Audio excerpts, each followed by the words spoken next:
Foxhole. First up, Foxhole.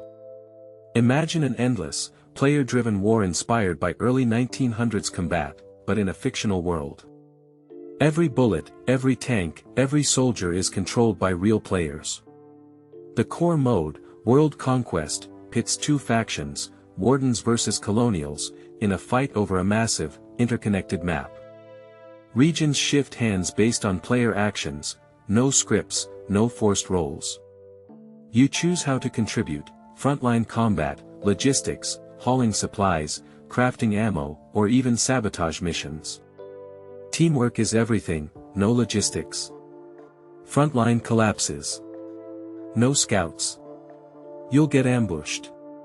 War rages 24/7, even when you're offline, and every move changes the frontline. Hell let loose. Want something similar but first-person and more intense? Hell Let Loose delivers. The global conflict here is a tug-of-war over sectors, with a visible frontline where battles erupt. While you fight for one point, another sector could be a total bloodbath. It feels like a real war. Matches are 50 versus 50, with 14 roles, officers, medics, tank crews, etc. No mini-map, no killcams, just raw teamwork, sound cues, and communication. Matches are long, tense, and punishing. Think, crawling for 30 minutes just to get domed. But that's what makes it immersive. PlanetSide 2. Last, the legendary PlanetSide 2, 13 years of non-stop war. 3 factions battle over continents, with bases and regions shaping the larger conflict. No scripted missions, just pure, player-driven chaos. Battles can hit 2,000 players, with maps stretching 64 square kilometers. War persists even offline. Pick a class, customize your loadout, and jump into combined arms combat, infantry, tanks, aircraft. Frontlines shift dynamically, capturing key points unlocks resources or even vehicle factories. Absolute mayhem.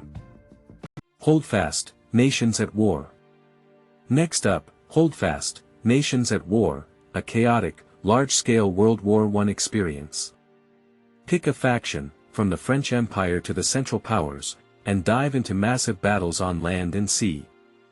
The front line here is dynamic. While you're storming a fort, another squad might be fighting a naval battle, so the war shifts based on who's winning where.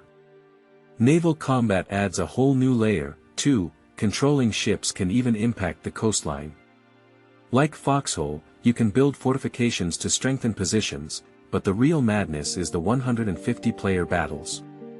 Imagine charging with bayonets because muskets take 20 seconds to reload, and accuracy is questionable. The proximity voice chat. Pure gold, officers shouting orders, soldiers screaming, it's an art form. Try it at least once. Mounted and Amp, Blade 2, Bannerlord. Bannerlord handles war differently. There's no strict frontline, just castles, towns, and villages that factions fight over. NPCs live their own lives, so territories flip constantly until one faction dominates. There are 8 starting factions. You can even found your own kingdom and push the frontline yourself. Let an army of hundreds siege a city, and win. Your faction gains ground. Lose a major battle. Say goodbye to territory. Albion Online.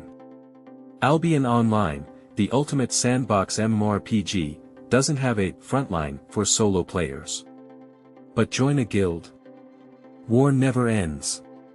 The map splits into zones. Blue, safe. Yellow, limited PvP. Red/black, full loot PvP.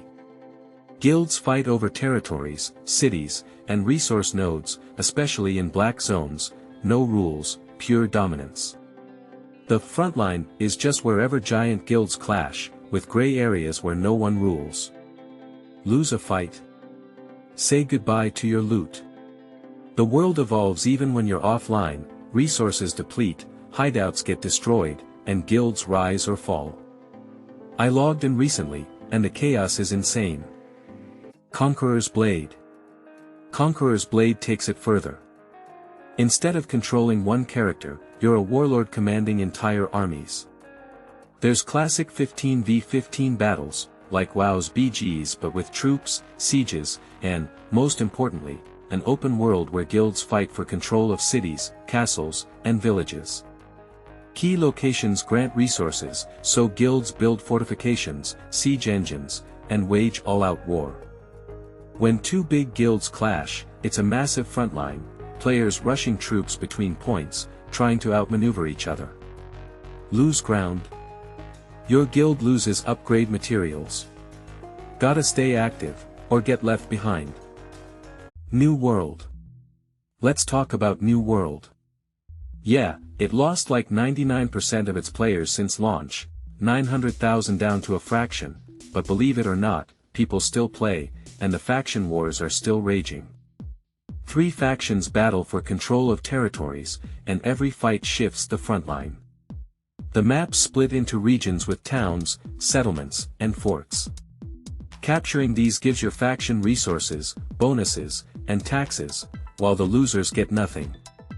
50v50 siege battles decide who controls what. Win, and your faction pushes forward. Lose, and you're on the back foot.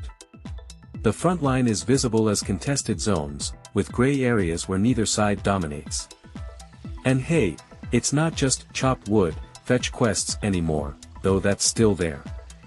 The game's actually in a decent state now, with real PvP stakes and territory wars that feel impactful. Helldivers 2. Next up, Helldivers 2, the ultimate fight for Super Earth.